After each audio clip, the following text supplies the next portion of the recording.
আলহামদুলিল্লাহ আমাদের ঈদে মানে টিকিট কাটতে কোনো ঝামেলা হয়নি, ভালো করে টিকিট কাটতে পেরেছি। এখন আমরা মানে ট্রেনের জন্য অপেক্ষা করছি। ট্রেন আমাদের লাইনে দিলে আমরা ট্রেনে উঠে যাব ইনশাআল্লাহ, আমরা আশা করছি। না, আলহামদুলিল্লাহ সার্বিক অবস্থা খুব ভালো, এবারের পরিস্থিতিও ভালো। আমরা গেট দিয়ে আসতেছিলাম, অনেক সিকিউরিটি ছিল, ভালো করে আমরা আসতে পেরেছি। এখন পর্যন্ত আমি যেখান থেকে আসছি মিরপুর থেকে কমলাপুর স্টেশন পর্যন্ত খুবই ভালো। অন্যান্য বছরের তুলনায় স্বাচ্ছন্দ্য বোধ করছে, যেটা অন্যান্য বছরে দেখা গেছে বিভিন্ন প্রবলেম ক্রিয়েট হয়, বিশেষ করে ব্ল্যাক টিকিটের যে একটা প্রবলেম থাকে, এবং দেখা যায় অনলাইনে যখন ঢুকে দেখা যায় যে ঢুকতে ঢুকতেই শেষ, এইরকম টিকিটের অবস্থা। আগের চাইতে এখন অনেকটা ভালো, তবে উন্নতি করার জায়গা আছে। চেষ্টা যদি করে তাহলে এখান থেকে উন্নতি করে অনেক দূর যেতে পারবে। কিন্তু আমরা যদি যাত্রীরা সহযোগিতা করি এবং রেলের যেগুলো মানে লোকবল আছে তারা যদি সহযোগিতা করে সরকারকে, তবেই সম্ভব। না, গতবার থেকে এবার আর কি অনেক ভালো দেখতেছি। ট্রেন লেট নেই, ট্রেন 1 ঘন্টা আগেই এসে বসে আছে, যার কারণে যাত্রীর চাপ ভোগান্তিটা অনেক কম। এটা আমার জন্য অনেক আর কি আমাদের জন্য অনেক ভালো যে আমরা এবার সুন্দরভাবে ঈদে বাড়ি ফিরতে পারতেছি আর কি। ঈদের ব্যবস্থাপনা মোটামুটি ভালো। প্রথমত আমাদের 3 বার করে চেকিং হয়েছে, সেক্ষেত্রে একটা যাত্রীকে দেখতেছে যে আসলে তারা অরিজিনাল টিকিট করছে কিনা। সব ক্ষেত্রে এদিকে নিয়মটা ভালোই লাগলো। এখন অবধি স্টেশনে সব কিছু ভালোই আছে। রেল কর্তৃপক্ষকে ধন্যবাদ, এত সুষ্ঠুভাবে যে আমরা যাইতে পারতেছি। অনেক জ্যাম, মানে খুবই জ্যাম হয়, ভিড় হয়, সেটা আসলে নাই। তো সেক্ষেত্রে মোটামুটি সব দিক থেকে ভালো, আলহামদুলিল্লাহ। ট্রেনের ভিড় মূলত হ্যাঁ, এটা মূলত এই কমলাপুর থেকে, এখন তো বর্তমান কমলাপুরে আছি, এরপরে এয়ারপোর্টে যখন যাবো বা জয়দেবপুরে ওই দিকে একটু ভিড় হতে পারে, এটা আশঙ্কা করতেছি। যদিও নিয়ম শৃঙ্খলা যদি এভাবেই প্রতিটি স্টেশনে থাকে তাহলে আশা করা যায় যে কোনো স্টেশনে এরকমটা হওয়ার আশঙ্কা নাই। কারণ এনারা যেভাবে চেকিং করতেছে সেক্ষেত্রে আসলে কেউ এভাবে ঢুকতে পারবে না স্টেশনে। তো সেক্ষেত্রে রেল কর্তৃপক্ষকে ধন্যবাদ এটা নিয়মটা বজায় রাখার জন্য। ধন্যবাদ আরটিভিকে। আসসালামু আলাইকুম। আপনারা দেখতেছেন আজকে আমরা 27 তারিখ, পঞ্চম দিনের মতো ঈদযাত্রা শুরু হলো।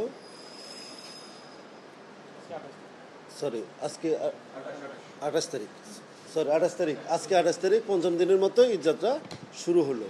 তো আজকে আপনারা দেখতে পাচ্ছেন যে সকাল থেকে মোটামুটি মানুষজনের ভিড় ছিল।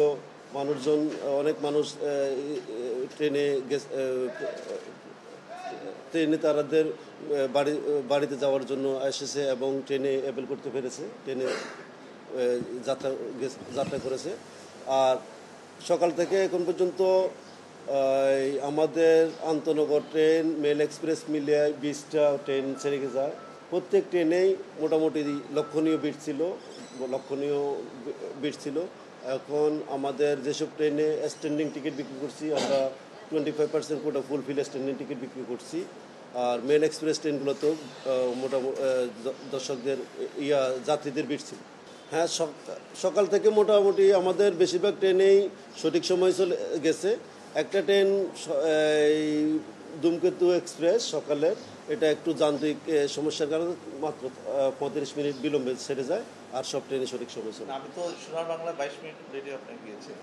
আপনার সোনার বাংলা ট্রেনটা যেটা বলতেছেন ওই একটা ট্রেন যখন লেটে যায়, এটার পিছনে প্রতিটা ট্রেনই 10 মিনিট 5 মিনিট করে লেট যায়, সেটাকে সঠিক সময় হিসাবে ধরে নেওয়া হচ্ছে। তিস্তা এক্সপ্রেসে আমি দেখুন 7 ভর্তি লোক ছিল, এই ব্যাপারে আপনাদের ভূমিকা? আমরা মহুয়া এক্সপ্রেস, তিস্তা এক্সপ্রেস এগুলা ছাদে লোক উঠে যাওয়ার পরে আমরা পুলিশ এবং আরএমবি দিয়া ছাদ থেকে লোক নামে ট্রেনটা ছাড়ার ব্যবস্থা করেছি। কিন্তু আমি তো দেখলাম যখন ট্রেন ছেড়ে গেল তখন তো নামানো হয় নাই, প্রচুর ছাদের। এখন বিষয়টা হলো ট্রেনটা ছাড়ার মুহূর্তে অনেক সময় দৌড়ায়, অনেক যাত্রী উঠে যায় ছাদে, কিন্তু আমরা স্টেশনে সর্বোচ্চ নিশ্চিত করছি ছাদ থেকে যেন লোক পরিবহন করতে না পারে। ঈদ যাত্রার আজকে 28 তারিখ, ঈদ যাত্রার পঞ্চম দিন।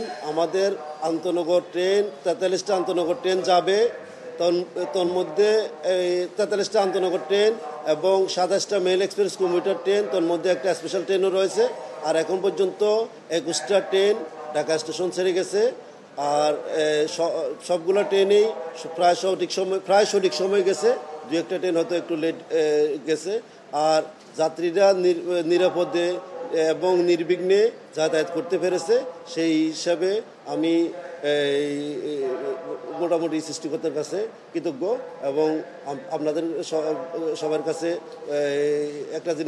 একটা বিষয় বলতে চাই, সেটা হলো আপনারা জনসাধারণকে যাতে টিকিট যার ভ্রমণ তার এই বিষয়ে সচেতন করার জন্য উদ্বুদ্ধ করবেন। এবং আপনারাও সকলে এই বিষয়ে যদি আপনাদের সহযোগিতা পাই, তাহলে আমরা মনে হয় ভবিষ্যতেও এইভাবে এই যাত্রা সুন্দরভাবে সফলভাবে সকল যাত্রা সম্পন্ন করতে পারব।